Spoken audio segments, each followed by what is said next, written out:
Booktube, c'est Jess et bienvenue aujourd'hui sur ma chaîne pour une nouvelle vidéo. Et aujourd'hui je vais te faire quelque chose que je ne fais pas souvent sur ma chaîne.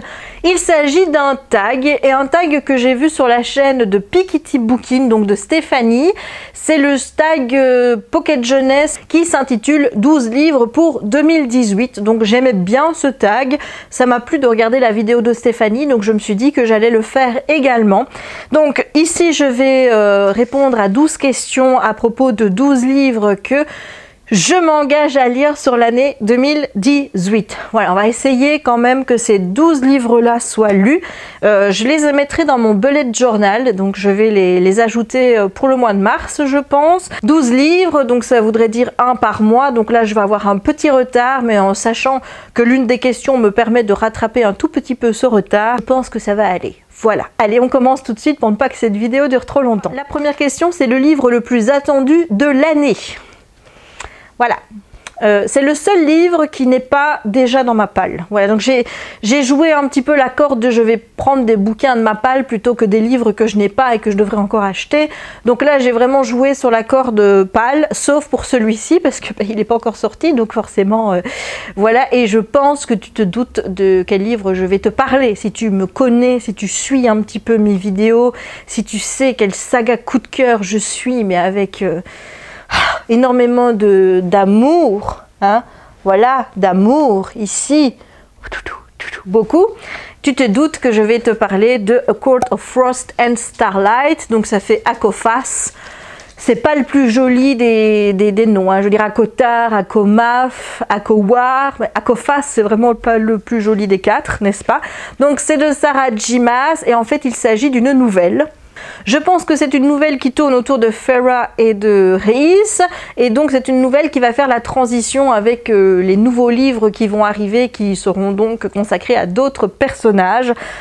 Je t'avoue que j'ai hâte, je ne sais pas du tout ce qui m'attend dans cette nouvelle qui doit faire un peu entre 200 et 300 pages.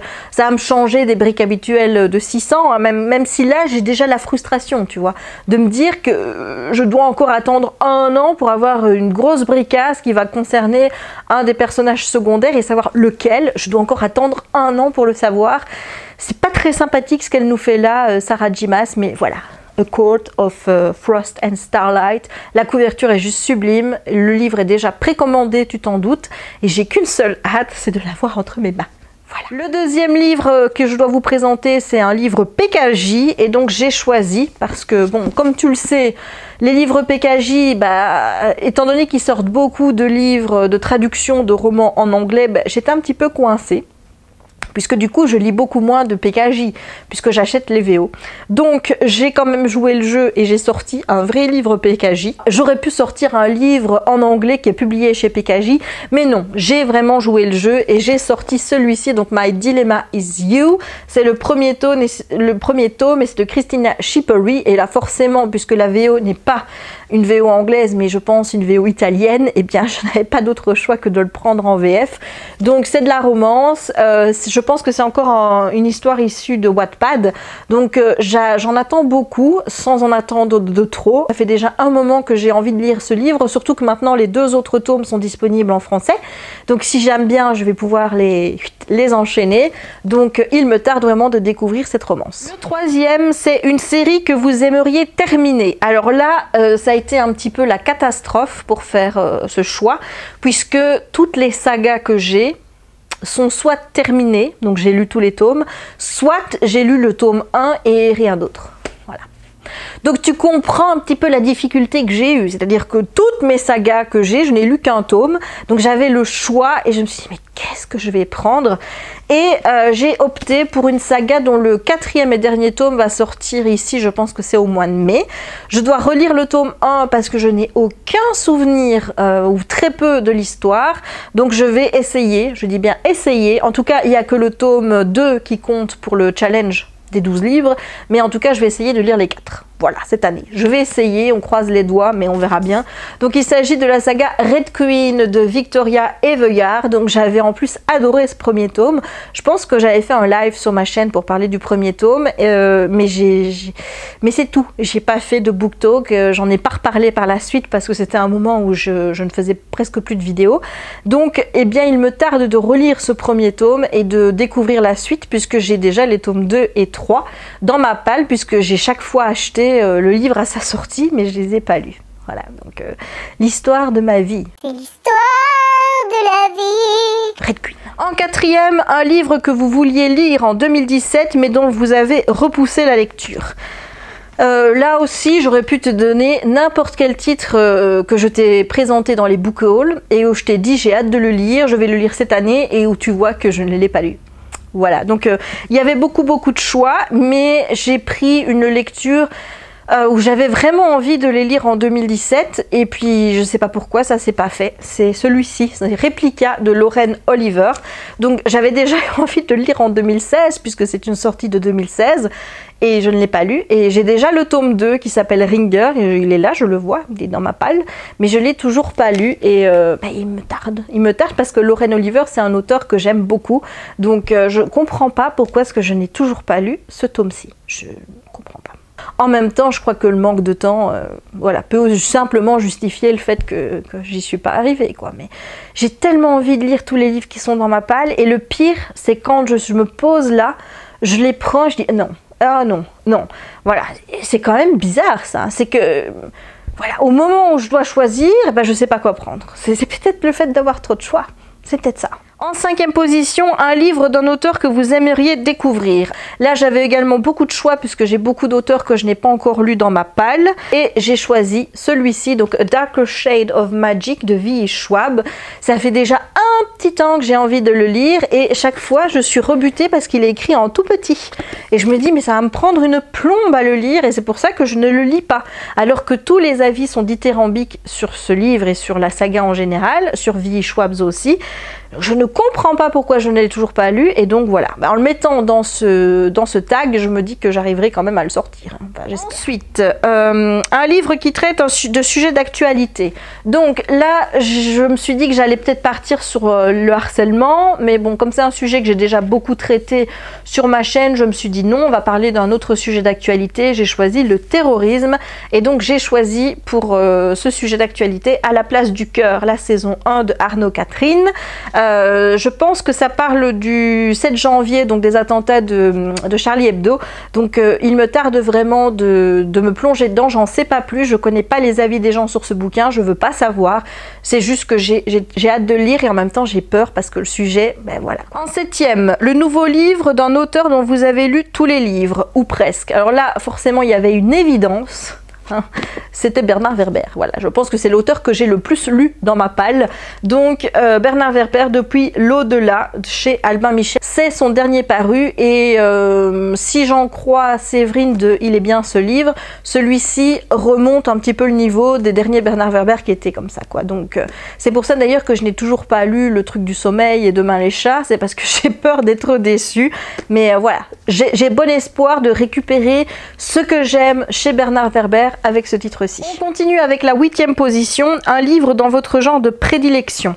Alors là, ça a été un petit peu difficile parce que déjà, j'ai dû me demander quel était mon genre de prédilection. Est-ce que c'était le YA? Est-ce que c'était la romance? Est-ce que c'était le new adult?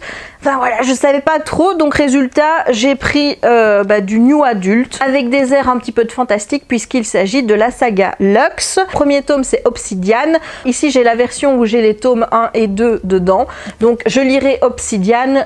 Bien sûr, j'espère lire les autres tomes dans l'année, mais au moins, j'espère lire Obsidian cette année-ci. Donc, voilà. Il est temps, hein, parce que ça fait quand même depuis 2014 que je l'ai. Je pense que c'est un de mes tout premiers achats que j'ai fait quand je me suis remise à lire de la VO pendant l'été 2014. Voilà, donc ça fait quand même maintenant 4 ans, quasi 3 ans et demi que ce livre est dans ma palle, il est temps de le sortir. Voilà. En 9e position, un livre que l'on m'a conseillé, on m'en a conseillé beaucoup, mais dans le book haul du mois de janvier, quand je vous ai parlé du tome 2 de Scythe, et en vous disant que j'avais toujours pas lu le premier, il y en a un ou deux qui m'ont jeté des tomates parce que j'avais toujours pas lu Scythe, donc j'ai mis Scythe de Neal Shusterman, donc en livre que vous m'avez conseillé, là aussi pour le faire sortir de ma palle. Et là encore une fois, c'est pareil qu'avec l'autre, Darker Shade of Magic, c'est que il est écrit en tout petit et c'est ça qui me fait peur, c'est que j'ai peur que ça me prenne une plombe et que du coup je prenne tellement de temps que je baisse dans mon challenge Goodreads. Ce challenge Goodreads, c'est le mal, parce que là tu vois j'ai 3 livres d'avance, donc je suis plutôt cool, mais j'ai tellement peur d'être en retard, et bien que je lis des livres, voilà, ici quand je vois que c'est un petit peu petit, j'ose pas y aller de peur que ça me prenne trop de temps. Avoue que c'est quand même ridicule de se retenir de lire un livre juste à cause d'un saleté de challenge, quand même. Tu vois pourquoi je ne fais pas de challenge? C'est justement à cause de ça. C'est parce qu'à chaque fois, ça me bloque. En 10e position, je dois te parler d'un livre dont je ne sais pas grand chose et j'ai choisi celui-ci. Donc Renegades de Marissa Meyer. Donc en fait, je me suis pas facilité la tâche parce que j'ai encore pris une bricasse. Donc ce premier tome est disponible sous le Gang des Prodiges, si mes souvenirs sont bons, en VF chez PKJ. Je n'ai même pas lu le résumé quand j'ai acheté le roman, c'est Marissa Meyer, voilà, pour moi c'est bon, il me le faut, donc je ne sais rien de ce livre, rien, je sais rien, voilà, donc on va rester comme ça rentre bien dans le cadre du livre dont je ne sais pas grand chose, et je vais essayer de le lire cette année. Voilà, j'ai bon espoir. Oui. On y croit. Le 11e. Alors le 11e, j'ai eu un moment de flottement. Quand j'ai lu la question, je me suis dit, oula, on n'est pas sorti de l'auberge ici. Donc le 11e, c'est un livre écrit par un auteur de votre nationalité. Voilà. Je suis belge. Je me dis, mais un auteur belge. Tout de suite, j'étais partie sur Amélie Nothomb, moi, parce que j'en voyais pas d'autres. Et puis je me suis dit, mais t'es bête ou quoi? T'as une auteure, Wayé, qui écrit super bien et qui pense même pas en premier. Mais c'est quand même con. Donc il s'agit de Cindy Van Wilder, oui, parce que si tu ne le savais pas, Cindy Van Wilder, elle est belge. Donc, c'était l'occasion de sortir Les Outrepasseurs, qui est quand même dans ma palle depuis plus de 2 ans, quand même, il faut le signaler. Donc c'était l'occasion, quand j'ai vu ça, j'ai dit, oh merci Cindy d'être belge, merci Cindy d'être belge. Ce livre a failli finir dans le livre qu'on m'a recommandé, qu'on m'a conseillé, donc j'ai bien fait de ne pas le mettre dedans, comme ça je l'avais toujours disponible pour le petit belge. Voilà, et je suis trop ravie. Et le petit dernier, c'est celui-là qui va un petit peu m'aider pour le challenge, lire les 12 livres sur l'année 2018. Un livre que vous avez déjà lu en 2018. Voilà. Et donc là, j'ai pris mon coup de cœur. Voilà. J'en ai eu 3 jusqu'à maintenant, de coup de cœur, 4 même. C'est vrai, j'aurais pu aussi vous montrer The Hate You Give. J'adore cette histoire qui allie très bien le côté réécriture de Cendrillon avec un côté très geek, avec tout ce qui est fandom et la relation amoureuse qui se noue. Voilà, ça a été vraiment un gros coup de cœur. Voilà pourquoi je te reparle de Geekerella dans ce tag, et je te mettrai également dans la barre d'infos le lien vers mon BookTok si ça t'intéresse d'aller voir mon avis sur ce livre. Et bien voilà, j'en ai terminé maintenant avec cette vidéo tag. J'espère qu'elle t'aura plu. Si c'est le cas, n'hésite pas à laisser un petit pouce en l'air pour m'encourager, et n'hésite pas non plus à répondre aux questions ici dans la barre de commentaires, ou alors si tu fais toi aussi une vidéo, à me mettre la vidéo que tu as faite pour que je puisse aller voir tes réponses.